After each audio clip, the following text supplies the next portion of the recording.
على بيانه وأعطي الكلمة إلى ممثل كوت ديفوار. Monsieur le Président,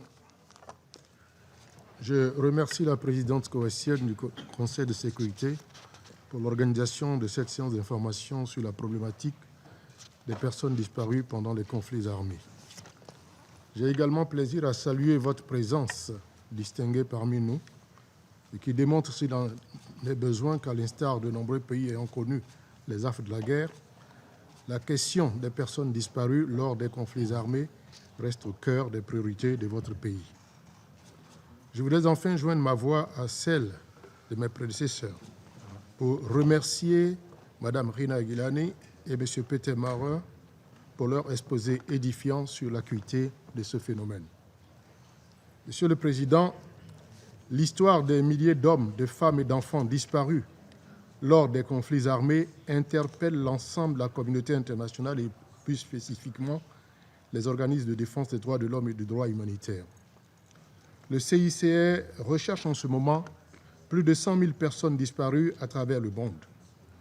Il convient de rappeler à ce propos que le nombre de cas traités ne représente qu'une infime partie du total des personnes portées disparues.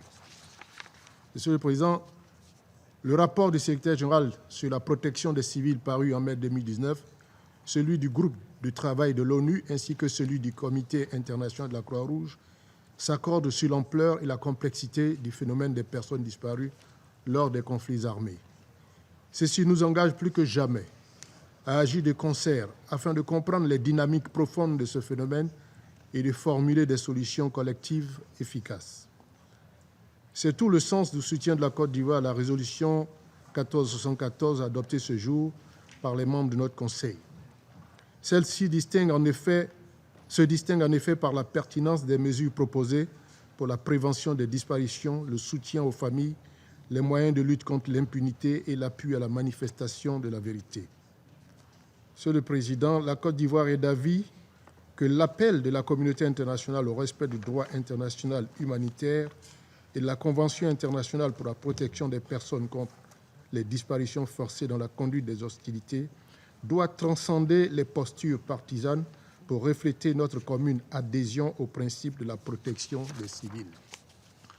Dans cette même veine, la fermeté de la communauté internationale contre les entorses avérées à ce dispositif juridique international doit se traduire par l'engagement de tous les États à coopérer pleinement avec les mécanismes réditionnels prévus à cet effet pour des enquêtes impartiales et des poursuites contre les auteurs des crimes liés à la disparition des personnes. C'est pourquoi ma délégation estime que le renforcement des capacités des États sortant de conflits est absolument essentiel. Il a en effet vocation à les doter de rudiments juridiques et institutionnels indispensables aux enquêtes nationales et internationales permettant des poursuites contre les personnes ou groupes de personnes coupables de disparition forcée. Par ailleurs, la promotion et le respect des cadres normatifs en matière de protection des civils et de lutte contre le phénomène des personnes disparues lors des conflits pourrait davantage gagner en efficacité si notre action collective s'inscrivait dans une approche préventive. Tel est l'avis de ma délégation. À cet égard, l'enregistrement en amont des détenus et le partage d'informations sur les cas de détention peuvent permettre d'établir une cartographie des lieux et des identités des personnes détenues, facilitant ainsi l'action des agents spécialisés dans la protection des droits et de l'intégrité physique de ces détenus. Cette approche a également pour vertu de mettre les parties au conflit devant leurs responsabilités au regard du droit international et d'engager les poursuites idoines au cas où les personnes détenues venaient à disparaître. Dans ce même ordre d'idée, la constitution de bases de données à même de favoriser les échanges d'informations entre les personnes détenues et leurs familles serait de nature à renforcer la prévention des disparitions et favoriser le traitement des restes humains selon les normes consacrées pour permettre l'identification des personnes disparues. À cette fin, l'établissement d'une structure centrale de recherche comme référentiel pour la constitution de bases de données et pour servir d'outil d'intermédiation neutre entre les parties à un conflit nous paraît tout aussi pertinent. Monsieur le Président, La lutte contre les disparitions des personnes lors des conflits serait vaine si la volonté politique et une appropriation à l'échelle nationale, régionale et internationale ne venaient la conforter. En effet, s'il est vrai que la responsabilité en matière de prévention des disparitions et de recherche des personnes disparues incombe au premier chef aux autorités locales au regard du droit humanitaire international, il paraît tout aussi évident qu'elle doit trouver son prolongement dans le cadre d'une responsabilité collective et d'une coopération soutenue à l'échelle régionale.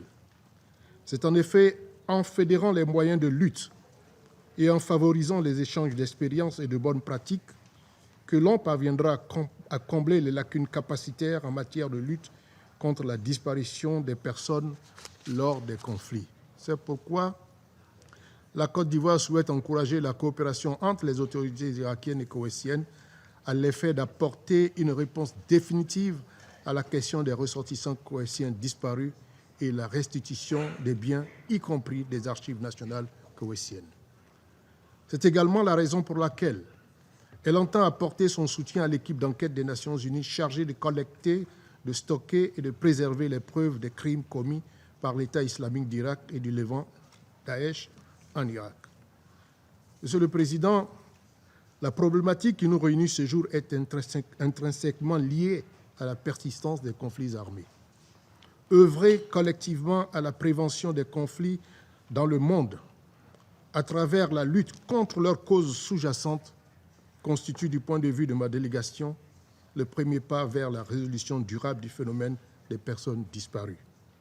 Toute notre énergie devrait donc y tendre. Je vous remercie.